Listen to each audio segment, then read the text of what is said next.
Olá pessoal, tudo bem? Sejam todos muito bem-vindos ao Kiggle Digital Talks, o nosso podcast que junta na área de negócios e tecnologia. Eu sou Estênio Pereira Viveiros, sou o principal consultant de qualidade da Kiggle e hoje comigo aqui está Rogério Ataíde, nosso CTO. Seja muito bem-vindo.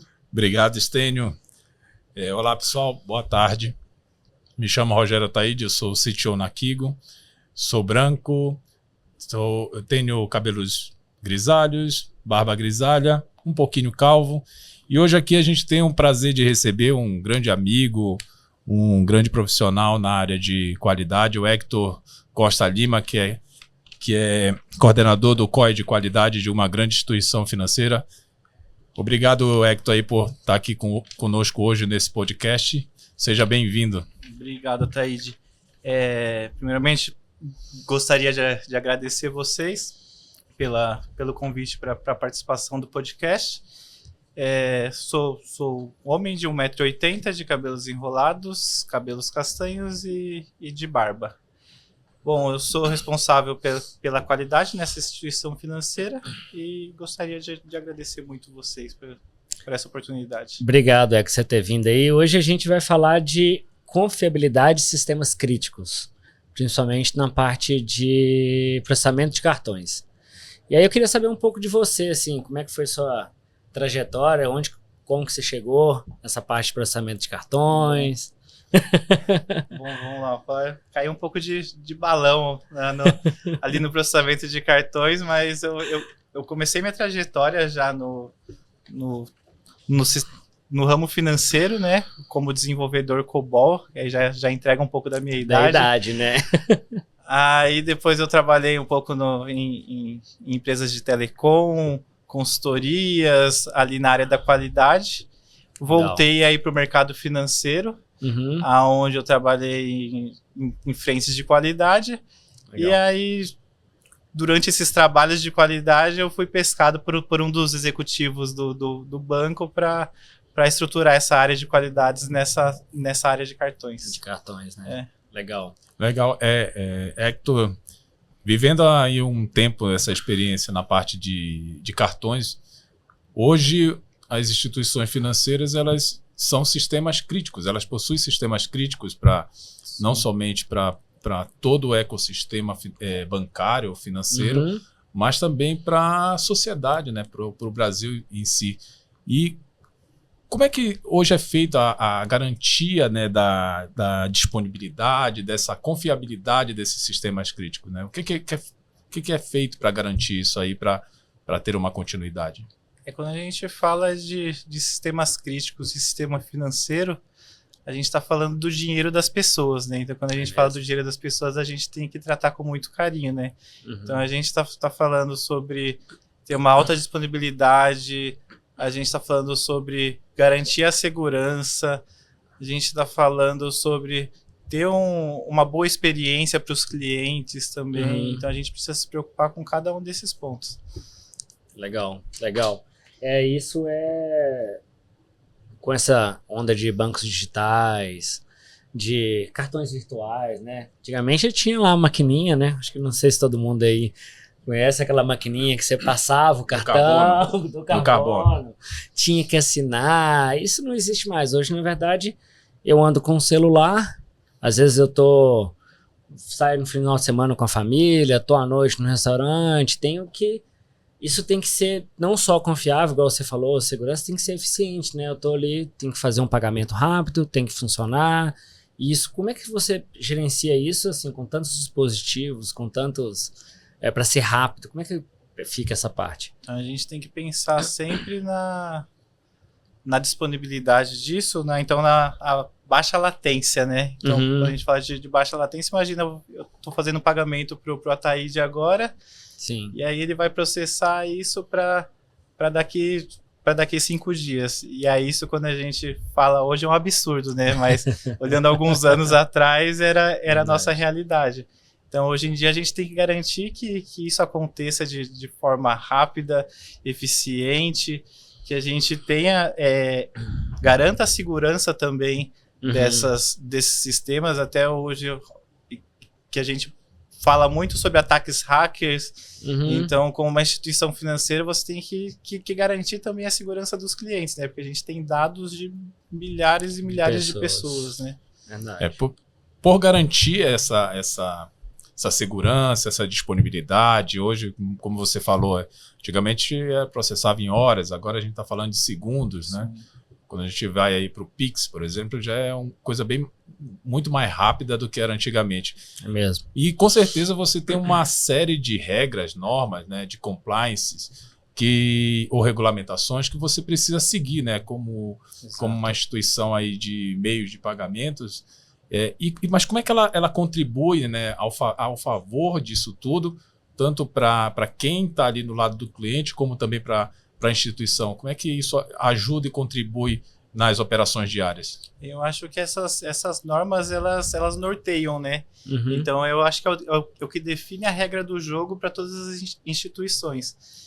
Por outro lado, ela acaba engessando um pouco as instituições. Então, quero fazer uma inovação dentro do banco. Então, a gente precisa se adaptar esse trabalho em atender as regulamentações e continuar sendo inovadores, né? Sim. Então a gente precisa ter essa balança, né? Muito, muito bem gestionada. É verdade. E é importante, né, que você falou, Hector, de inovação. Você falou de dados de cliente e a gente falou de eficiência. Isso me vem na minha cabeça o assunto de inteligência artificial.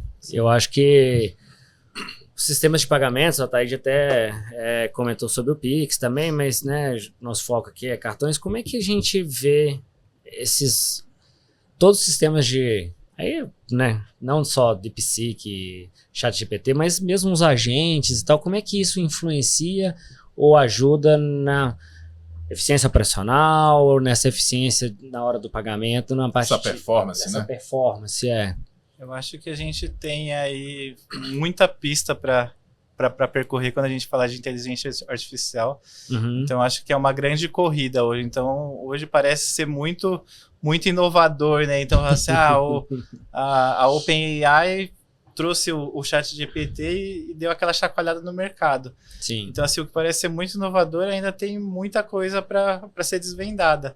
Uhum. Então, eu enxergo que hoje a gente está em uma grande corrida, e não só os bancos, acho que todas as empresas elas estão buscando ter inteligência artificial. Aí a grande pergunta ainda é: para que eu vou usar inteligência artificial? Porque todo mundo quer, mas ninguém sabe ao certo o para quê.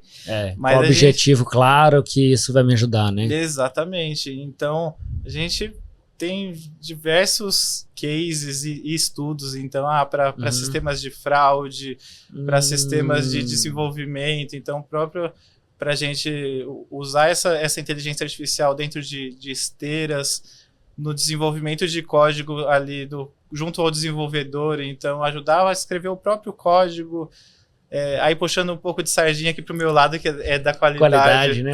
Então, a gente vem estudando as ferramentas de mercado para a criação de casas de teste, automação de testes. Então, eu acho que o céu é o limite, né? Então, a gente tem muito para percorrer ainda. Bacana. E visando essa questão não somente da IA, né? A gente está falando aí um pouco de tecnologias emergentes, né? O que está acontecendo mais de novo ali, né? De novas tecnologias que estão surgindo aí para garantir essa eficiência, para melhorar esse processo, né? O que tem de novo ali que está contribuindo bastante aí na parte de meios de pagamentos? Eu acho que aí não é tão novo, mas eu acho que quando você fala em instituições financeiras, ele acaba sendo novo, né? Que são as APIs e o mundo de cloud, né? Então, quando você fala de instituição financeira, ainda é tudo aquele mundo mainframe, aquela telinha preta, aqueles servidores enormes. E aí, então, eu vejo um movimento muito grande no mercado financeiro dos sistemas ligados sendo migrados para APIs. Então, um exemplo é o Open Bank. São APIs públicas, onde todos os bancos eles vão utilizar essas APIs. Imagina, no passado você nunca diria que o banco X ele tem a informação atualizada do banco Y ali na mesma hora. Sim. E aí quando a gente puxa ali para cloud, A gente puxa aquela questão, então, a logística, a infraestrutura de servidores, então a gente tem muito mais escalabilidade e elasticidade. Então, se eu preciso de uma máquina, eu consigo, apertando um botão, eu consigo ter um servidor já. Verdade. Então, Hector, a gente estava falando de novas tecnologias como Open Bank, blockchain, tokenização. Como é que isso pode trazer novas ofertas, novos produtos para as pessoas? Qual o impacto disso para as pessoas? Eu acho que quando a gente fala de tokenização, a gente está olhando muito ali para a segurança, então, dos nossos clientes, que a gente transforma dados em tokens criptografados. Legal. Onde a gente... Não vou falar aqui que os hackers eles não vão conseguir acessar, mas a gente dificulta bastante a vida desses invasores, e a gente preza muito mais pelos dados dos clientes. Quando a gente fala de blockchain, a gente tem transações muito mais rápidas e fáceis de acessar. Então, informações sequenciais, onde a gente consegue acessar com muito mais rapidez e diminuir também a latência e a resposta para o cliente. Legal. Eu acho que essa parte de segurança, quem manda muito bem é o nosso CTO, sabe? Eu acho que ele... Essa parte é uma parte que eu mais gosto. Mas segurança já que é sua área, Taide. Com certeza. Mas já que você falou aí, em determinado momento, a questão das APIs, né? Quais são os desafios hoje para você garantir a segurança dessas APIs aí, principalmente agora com o Open Bank, Open Insurance, tem aí vários tipos de APIs aí que podem ser consumidas. Como é que isso os bancos conseguem proteger? Então, a gente precisa garantir uma autenticação muito robusta e ainda mais com essas APIs expostas, APIs públicas, a gente precisa garantir que essa autenticação ela seja nas duas pontas, né? Então, tanto do lado da API pública e tanto do lado das nossas APIs privadas. Então, acho que a gente tem que fazer um trabalho muito forte de segurança, então aí envolve nossos times de arquitetura. A gente tem que ter uma arquitetura muito bem definida e tá muito em conjunto trabalhando com os times de CTO locais e global também. Entendi. Hoje você tem... os atacantes eles estão cada vez mais audaciosos aí com relação a novas técnicas de ataque, né? Hoje com ataques man the middle, a gente está falando de command injection, né? Temos também a parte de DDoS, né? Um monte de eventos que podem causar uma indisponibilidade aí das APIs, né? Sim, além desse processo de proteção que você já citou, tem mais algum outro processo que hoje vocês passam para garantir essa proteção, né? Essa confidencialidade, disponibilidade, integridade dos serviços? Sim. Então, além da autenticação, eu acho que sistemas de firewall muito robustos, uma criptografia muito forte, e aí também testes de segurança. Então, a gente precisa realizar ali um pen test, por exemplo, para poder usar cenários reais mesmo de ataques e garantir que todos esses cenários eles estão cobertos, né? Então, de novo, puxando para a área da qualidade, eu acho que a gente tem que sempre garantir, testar e estressar os nossos sistemas o máximo possível para que eles não tenham nenhuma brecha de segurança. Hector, então a gente está falando, né? Falamos de inteligência artificial, de proteção ativa, de comportamento, né? Eu vejo que isso evolui muito, isso é um negócio contínuo. Sim. Você falou, né? Tem que publicar versões novas para atrair clientes, tem muita inovação, tecnologias novas. Como é que a gente consegue e como é que a gente faz para ter automação? Aí eu posso falar automação de teste, eu posso falar de testes sintéticos em produção, eu posso falar de vários tipos de automação, até automação de processos de negócio, quando a gente fala de RPA. Como é que isso ajuda hoje no dia a dia de um sistema de pagamento, processamento de cartões? Eu acho que até... Sim, claro que a gente tem o mundo de qualidade, que tem todas as automações, onde a gente pode fazer validações, mas eu acho que temos automações para monitoramento dos sistemas também. Então, geração de logs automáticos também. Eu acho que a gente precisa olhar para automações para esse viés também. E aí, quando a gente fala em em desenvolvimento ali a esteira de deploy automático, a gente falando de CI, CD. Perfeito. Então, eu acho que em todas as pontas a gente consegue criar um pouco de automação, até mesmo na área de negócios ali, escrevendo uma história de usuário, a gente pode ter uma inteligência artificial ajudando o PO a escrever uma história de usuário. Então, eu acho que a gente tem que usar isso a nosso favor, né? Usar com sabedoria e, claro, que a automação, e aí ela não vai substituir o ser humano, né? Com certeza. Então, a gente precisa usar essa balancinha e o ser humano saber usar essa tecnologia a favor, né? Falando um pouco essa questão das APIs utilizadas hoje pelas instituições, né? E aí entrando um pouco no processo de teste e validação, né? Hoje a gente está falando ali de usar APIs que são próprias ou de terceiros, né? Porém existe um processo de teste e validação que até a entrada em produção. Como é que funciona isso hoje no dia a dia, né? Até porque hoje a gente tem um prazo curto, né? Hoje a gente tem que fazer mais rápido, entregar mais rápido, menor risco, né? Ou seja, o time to market está muito mais acelerado. Então, como é que isso funciona hoje em dia lá para vocês dentro das operações? Então, o que eu costumo falar muito para os times que trabalham com a gente antes de mais nada, é garantir que o que já está em produção ele não vai ser impactado. Então, a gente começar com aquele teste regressivo. Garante que tudo que foi desenvolvido, ele não impactou o que nós temos em produção. Certo. E aí, depois a gente vai ali para a conhecida pirâmidezinha de testes, né? Então, quando a gente fala em testes, minimamente os times de desenvolvimento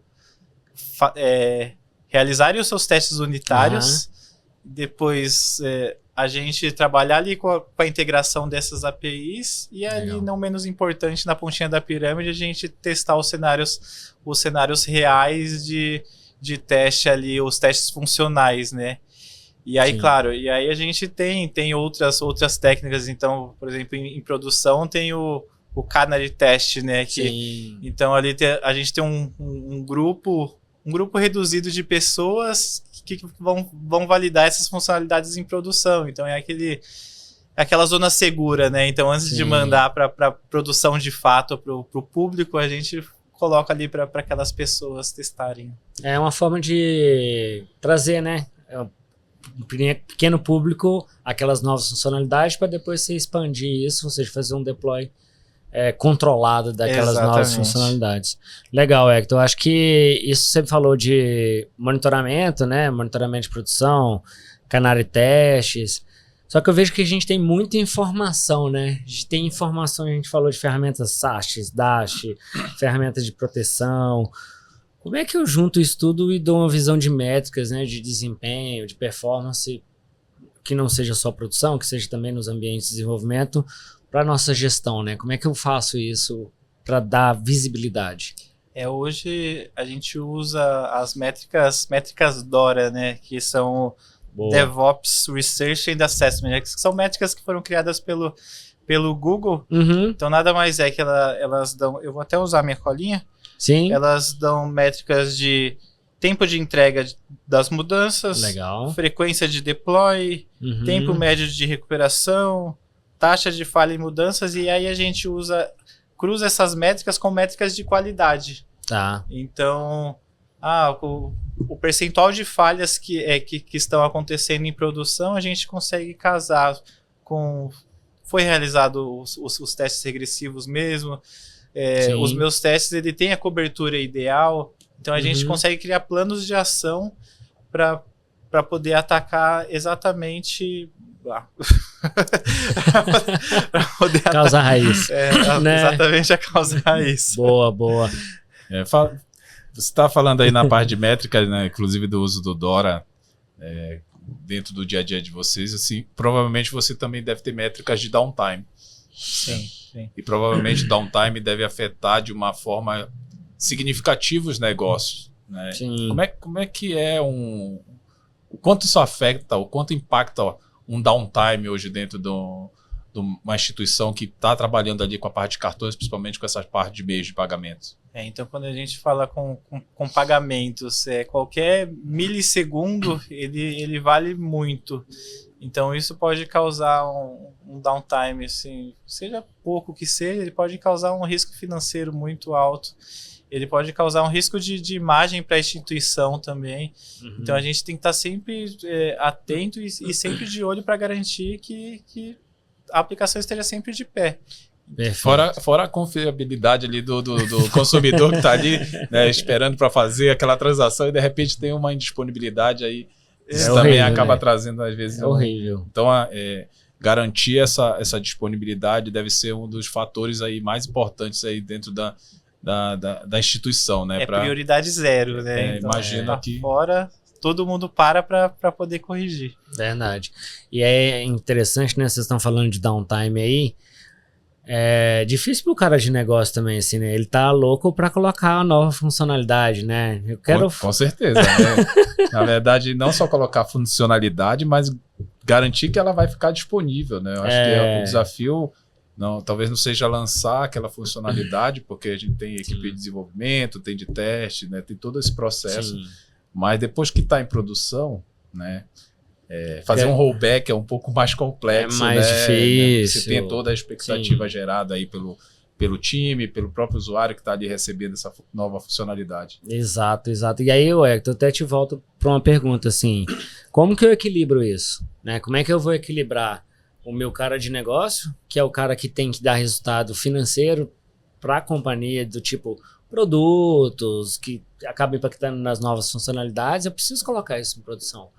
Mas a gente da área de TI fala assim, cara, mas eu tenho que fazer todo o processo de teste, como é que vocês equilibram esses pratinhos aí? Boa. Eu acho que é muita negociação interna, muita prioridade entre os times, então cada um tem a sua prioridade determinada na sua área, mas no final a gente tem uma prioridade só, que aí certo. Atender muito bem o cliente, a gente ter o sistema sempre ativo e garantindo sempre segurança, então no final é uma negociação muito boa entre os times, e garantir que isso atenda a métrica final, que é a métrica de todos os times, né? Legal.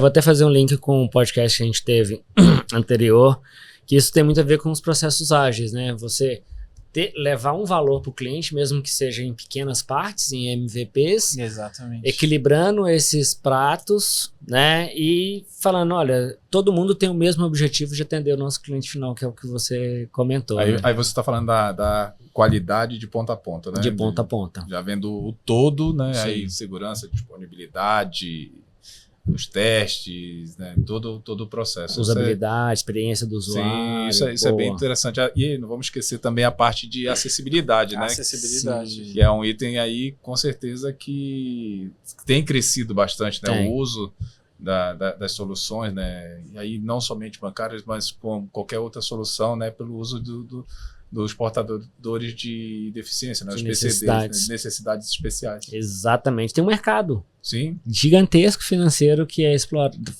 pouco explorado às vezes, porque às vezes os produtos não têm essa acessibilidade, né, para essas pessoas. Exatamente. Boa. A gente está chegando um pouquinho para o final já, Hector, mas assim, como é que você enxerga o futuro, assim, da parte de sistema de pagamentos, de cartões? Muita gente falava assim, não, o Pix vai substituir tudo, né? A gente vê que não substitui, né? Assim, evolui os produtos. Então, como é que você vê o futuro para a parte de sistema de pagamentos? Eu acho que a tendência é a gente tá cada vez usando mais inteligência artificial, e isso, como eu falei antes, em todas as pontas do processo. E aí, o Pix vai substituir. Eu acho que em dado momento eles vão se juntar também, né? Então, cartões com Pix. Então, acho que a tendência é a gente criar um negócio único, um produto único com essas duas tecnologias, né? Legal. E você acredita que o Open Bank, os pagamentos instantâneos, eles chegam a ameaçar ou impactar aí esse modelo tradicional de cartões? Como é que você enxerga isso hoje? Eu acho que se os bancos eles ficarem parados no mesmo lugar, é uma ameaça. Mas se a gente pensar em estar sempre evoluindo e se inovando, não. Porque eu acho que a tendência é evoluir, né? Porque até alguns anos atrás a gente ainda fazia DOC para poder fazer transferência bancária. É verdade. E aí hoje ele foi desativado já, o DOC. Então acho que a tendência é essa. A tecnologia ela vai dando espaço para coisas novas, né? O que é antigo ele faz parte da história e o que é novo vai surgindo. Eu não uso cheque mais, você usa, Taíde? Cheque. Eu acho que ainda tem um talão lá em casa. Você tem no talão ainda? Acho que tem, sim. Eu vou falar que meu pai ainda tem cheque, gente. Mas ele meu usa? pai, e ele usa. E é difícil ser aceito em alguns lugares. Para não falar que eu não uso, eu ganho desconto na escola da minha filha se eu usar cheque. Olha pra você ver, eu tô pegando um cara que trabalha no sistema de pagamento. Mas pensando nesse... Você está falando do seu pai, mas se a gente for falar do território Brasil, a gente está aqui no grande centro, São Paulo, onde a tecnologia, a gente respira a tecnologia, a tendência. Mas quando a gente vai para uma localidade um pouco mais distante, né, você começa a ver que essa tecnologia, ela falta um pouco, né? Deixa um pouco a desejar. Então, assim, apesar de ser a gente com certeza vai experimentar primeiro essas tendências que o Hector está falando, mas lá em outros lugares, talvez a gente tenha que voltar, né? E eu falo, nossa, eu usava isso, né? E eu tive que usar novamente porque eu fui em algum lugar que não tinha uma tecnologia. Exatamente. Não aceitava um Pix, aceitava cheque. Exatamente. Não aceitava um cartão daquela bandeira. E tinha isso, exato. Hoje em dia a gente não fala disso mais, mas existia isso. Bandeiras eram em alguns lugares. Não, aqui aceitamos só Visa, aqui aceitamos só Master. Hoje não, né? Hoje aceita todas as bandeiras. E antigamente, há pouco tempo, né? Se eu não me engano, aí me confirma, Hector, que você está no dia a dia, mas se eu não me engano, o que se usava mais era tarja, né? Sim. O processamento não vê mais tarja. Não se vê mais tarja por aí, assim. Não sei se em algum lugar do mundo deve existir ainda, mas pelo menos a gente não trabalha mais com tarja, né? É chip ou aproximação. Então, até o chip agora está um pouco ficando em desuso, né? Porque se for tirar, faz um bom tempo que eu não vou lá e coloco o cartão numa maquininha, por exemplo. Geralmente é aproximação ali. Eu tiro, por exemplo, eu vejo a minha filha pequenininha, né? Então, assim, para ela é até estranho eu colocar o cartão, né? Então, para ela, já é uma nova geração, é normal só aproximar, né? Aproxima que tá tudo certo. Ou pega o celular, né? Eu pego o celular, já tem ali, já aproxima também. Ou o relógio, né? As pessoas muitas vezes chegam só com o relógio ali e paga, né? Hoje está bem dinâmico, né? Você vê a tecnologia, ela está evoluindo de uma forma aí muito exponencial, né? Chegando a tecnologia ter mudanças muito bruscas de tecnologia. Então... E aí isso até me lembra, Thaís, mais uma pergunta para o Hector, como é que as empresas se preparam para todas essas mudanças? Aí fica à vontade de falar assim, pode ser a empresa mesmo do processamento de cartão, pode ser as empresas que consomem esses serviços, né, esses produtos de vocês, ou as empresas de tecnologia que fornecem profissionais. Então, assim, como é que as empresas se preparam para esse tanto de inovação, esse tanto de mudança que o sistema de pagamentos hoje sofre, né? Eu acho que, assim, é como eu falei, se as empresas não se adaptam, o mercado e a tecnologia engolem elas. Então... ou elas se adaptam, assim, ela pode até tentar não entrar a princípio, só que ela vai ser engolida pelo mercado. E hoje, quando a gente fala de mercado financeiro, a gente tem incontáveis fintechs no mercado.